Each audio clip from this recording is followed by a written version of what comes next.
بسم اللہ الرحمن الرحیم۔ تعزیت کی دعا جو ہے نا، کوئی انسان جو ہے نا فوت ہو جاتا ہے تو اس کے گھر لوگ جا کر جو ہے نا تعزیت کرتے ہیں، اپنے الفاظ میں جو ہے نا تعزیت لوگ کرتے ہیں اپنی زبان میں۔ تو یعنی مقصد یہ ہوتا ہے کہ اگلے کو تسلی دینی ہوتی ہے، تسلی مقصد ہوتا ہے۔ تو مسنون دعا جو ہے نا اس کو ہم نے یاد کرنا ہے۔ بسم اللہ الرحمن الرحیم۔ اعظم اللہ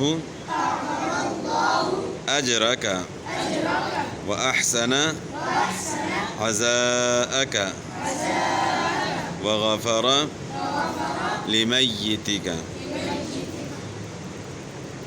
پھر پڑھیں اعظم اللہ اجرک واحسن عزاءک وغفر لمیتک۔ یہ جو ہے نا تعزیت کی دعا ہے، یعنی کوئی بندہ فوت ہو جاتا ہے، اسے گھر جا کر ان الفاظ کے ساتھ تعزیت کرنا مسنون ہے۔ والسلام۔